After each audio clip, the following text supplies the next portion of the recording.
नमस्कार दोस्तों, अन्नपूर्णा दिव्य चैनल में आपका एक बार फिर से बहुत बहुत स्वागत है। दोस्तों, अभी पिछले वीडियो में हमने माताजी के 7वें स्वरूप कालरात्रि स्वरूप के बारे में जाना था। आज 8वें स्वरूप महागौरी स्वरूप के बारे में जानेंगे। उनका नाम महागौरी क्यों पड़ा, तो आइए दोस्तों वीडियो को शुरू करते हैं। नवरात्र के 8वें दिन माता आदिशक्ति के महागौरी स्वरूप की पूजा की जाती है। शिव पुराण के अनुसार महागौरी को 8 साल की उम्र में ही अपने पूर्व जन्म की घटनाओं का आभास हो गया था, इसलिए उन्होंने 8 साल की उम्र से ही भगवान शिव को पति रूप में पाने के लिए तपस्या शुरू कर दी थी। इसलिए अष्टमी के दिन महागौरी का पूजन करने का विधान है। इस दिन माँ की पूजा में दुर्गा सप्तशती के मध्यम चरित्र का पाठ करना विशेष फलदायी होता है। माँ महागौरी को शिवा भी कहा जाता है। इनके एक हाथ में दुर्गा शक्ति का प्रतीक त्रिशूल है, तो दूसरे हाथ में भगवान शिव का प्रतीक डमरू है। अपने सांसारिक रूप में महागौरी उज्जवल कोमल श्वेत वर्णा तथा श्वेत वस्त्रधारी और चतुर्भुजा हैं।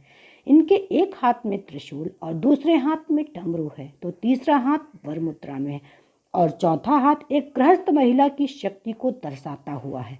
महागौरी को गायन और संगीत बहुत पसंद है। ये सफेद वृषभ यानी बैल पर सवारी करती हैं। इनके समस्त आभूषण श्वेत है। महागौरी की उपासना से पूर्व संचित पाप नष्ट हो जाते हैं। माँ शक्ति के इस स्वरूप की पूजा में नारियल, हलवा पूड़ी और सब्जी का भोग लगाया जाता है। आज के दिन काले चने का प्रसाद विशेष रूप से बनाया जाता है। पूजन के बाद कुंवारी कन्याओं को भोजन कराएं और उनका पूजन करने से माँ की विशेष कृपा प्राप्त हो जाती है। महागौरी माता अन्नपूर्णा स्वरूप भी है, इसलिए कन्याओं को भोजन कराने और उनका पूजन सम्मान करने से धन, वैभव और सुख शांति की प्राप्ति होती है। इनकी उपासना से असंभव कार्य भी संभव हो जाते हैं। माँ महागौरी की आराधना से किसी प्रकार के रूप और मनोवांछित फल प्राप्त किया जा सकता है। महागौरी की पूजा में नारियल, पूड़ी और सब्जी का भोग चढ़ाते हैं। इस दिन कन्याओं को भोजन कराया जाता है। माँ महागौरी की पूजा करते समय गुलाबी रंग के कपड़े पहनने चाहिए। माँ गौरी गृहस्थ आश्रम की देवी हैं और गुलाबी रंग प्रेम का प्रतीक है। इस दिन महिलाएं अपने सुहाग के लिए देवी माँ को चुनरी भेंट करती हैं। देवी गौरी की पूजा का विधान भी पूर्ववत है, अर्थात जिस प्रकार सप्तमी तिथि तक आपने माँ की पूजा की है, उसी प्रकार अष्टमी के दिन भी देवी की विधि पूर्वक पूजा करते हुए कन्या पूजन करना चाहिए। जो स्त्री माँ की पूजा भक्ति भाव सहित करती है, उनके सुहाग की रक्षा देवी स्वयं करती है। यदि कोई कुंवारी लड़की माँ की पूजा करता है तो उसे योग्य वर की प्राप्ति होती है। जो पुरुष देवी गौरी की पूजा करते हैं, उनका जीवन सुखमय रहता है।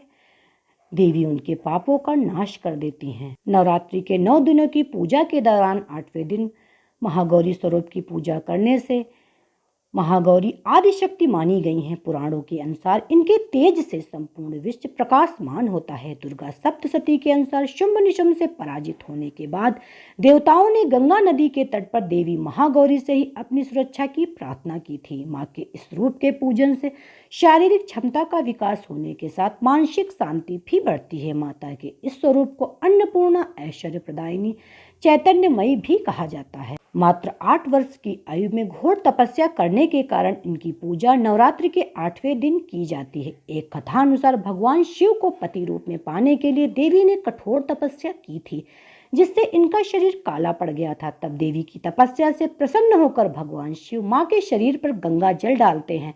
इस तरह देवी विद्युत के समान अत्यंत कांतिमान गौर वर्ण की हो जाती है। तभी से इनका नाम गौरी पड़ा। शिव जी को प्रसन्न करने के बाद माता ने अपने स्वास्थ्य और स्वरूप को पुनः प्राप्त करने के लिए फिर से तपस्या की थी।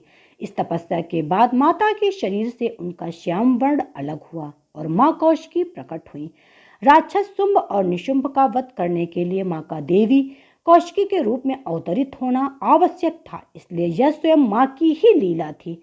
महागौरी माँ को शिवा के नाम से भी जाना जाता है। देवी गौरी के अंश से ही कौशिकी का जन्म हुआ था, जिसने शुंभ निशुंभ के प्रकोप से देवताओं को मुक्त कराया। महागौरी देवी से संबंधित एक अन्य कथा भी प्रचलित है। इसके अनुसार एक सिंह काफी भूखा था। वह भोजन की तलाश में वहां पहुंचा जहां देवी माँ तपस्या कर रही होती। देवी को देखकर सिंह की भूख बढ़ गई, परंतु वह देवी के तपस्या से उठने का इंतजार करते हुए वहीं बैठ गया।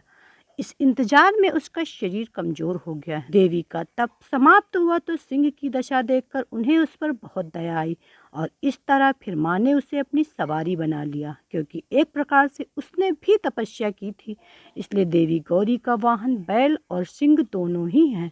जो स्त्री माँ की पूजा भक्ति भाव सहित करती है, उनकी सुहाग की रक्षा देवी स्वयं करती हैं। यदि कोई कुंवारी लड़की माँ की पूजा करती है तो उसे योग्य वर की प्राप्ति होती है। जो पुरुष देवी गौरी की पूजा करते हैं उनका जीवन सुखमय रहता है। देवी उनके पापों का नाश कर देती हैं। तो दोस्तों, ये थी नवरात्रि के 8वें दिन महागौरी स्वरूप की पूजा कैसे की जाए, उनका नाम महागौरी क्यों पड़ा, इत्यादि के बारे में हम आपको इसी तरह आगे भी कथा कहानी बताते रहेंगे।